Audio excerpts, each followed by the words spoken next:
অস্পষ্টতা না রেখে রাজনৈতিক দলগুলোর সাথে আলোচনা করে দ্রুত নির্বাচনী রোডম্যাপ ঘোষণার আহ্বান জানিয়েছেন বিএনপির স্থায়ী কমিটির সদস্য সালাউদ্দিন আহমেদ। জানিয়েছেন শীঘ্রই দেশে ফিরবেন তারেক রহমান।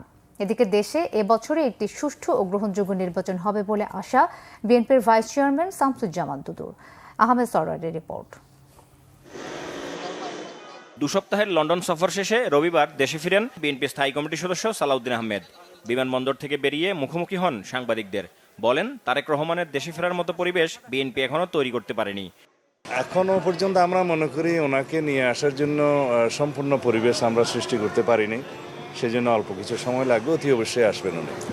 নতুন রাজনৈতিক দলকে সবসময় স্বাগত জানায় বিএনপি, তবে সেটি যেন কিংস পার্টি না হয় সেটি প্রত্যাশা সালাউদ্দিন আহমেদের।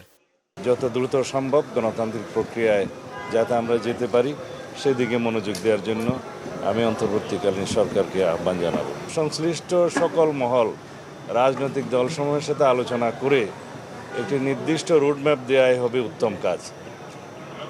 এমনি ভাষা একটি সময়ের ধারণা দেয়া, এটা আমার মনে হয় না যে সকল পক্ষকে সন্তুষ্ট করতে পারবে। জাতীয় প্রেস ক্লাবে এক আলোচনায় বিএনপির ভাইস চেয়ারম্যান শামসুজ্জামান দুদু বলেন, অন্তর্বর্তী সরকারের প্রধান উপদেষ্টার প্রতি বিএনপি সহ রাজনৈতিক দলগুলোর আস্থা আছে, তাতে সবাই আস্থা রাখতে চায়। তবে আওয়ামী লীগকে হেলা করা যাবে না। তারা বসে আছে দেশে অস্থিতিশীল পরিস্থিতি তৈরির জন্য। 90-এর গণঅভ্যুত্থানের পর বিএনপি জিতেছে, ছাত্র দলের সরাসরি নেতৃত্বে তখন গণঅভ্যুত্থান এসেছে। তা আপনাদের নেতৃত্বে যদি গণঅভ্যুত্থান হয় তা আপনারা তো একটা রাজনৈতিক দল গঠন করার চেষ্টা করছেন না? তাহলে ইলেকশন দিবেন না কেন? ইলেকশন দিলে তো জিতবে।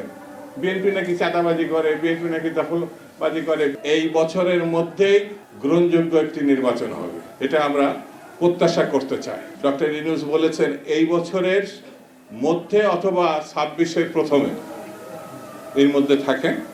এদিকে রাষ্ট্র মেরামতে 31 দফা নিয়ে অনুষ্ঠিত কর্মশালায় ঢাকা মহানগর উত্তর বিএনপির আহ্বায়ক আমিনুল হক বলেন, রাষ্ট্র সংস্কারে বিএনপির 31 দফায় জনগণ সাড়া দিচ্ছে। জনগণকে সাথে নিয়ে আগামী দিনের সব চ্যালেঞ্জ মোকাবেলা করবে বিএনপি। অবিলম্বে নির্বাচন দিয়ে জনগণের সরকারের হাতে ক্ষমতা হস্তান্তরের দাবি জানান তিনি। আসুন আমরা সকলে মিলে ঐক্যমত্যের ভিত্তিতে রাজনৈতিক দলগুলোকে একত্রিত করে আমরা আমাদের যে বাংলাদেশের যে চলমান যে সংকট রয়েছে প্রত্যেকটি সেক্টরে আমরা ঐক্যমত্যের ভিত্তিতে আমরা সংস্কার করতে চাই। সংস্কারের নামে আপনারা নির্বাচনকে পিছিয়ে দেওয়ার যে চেষ্টা করছে বাংলাদেশের মানুষ এটা কিন্তু কোনোভাবেই মেনে নেবে না। সবাইকে ঐক্যবদ্ধ থাকার আহ্বান জানান ঢাকা মহানগর উত্তর বিএনপির আহ্বায়ক আমিনুল হক। আহমেদ সরওয়ার, বাংলা ভিশন, ঢাকা।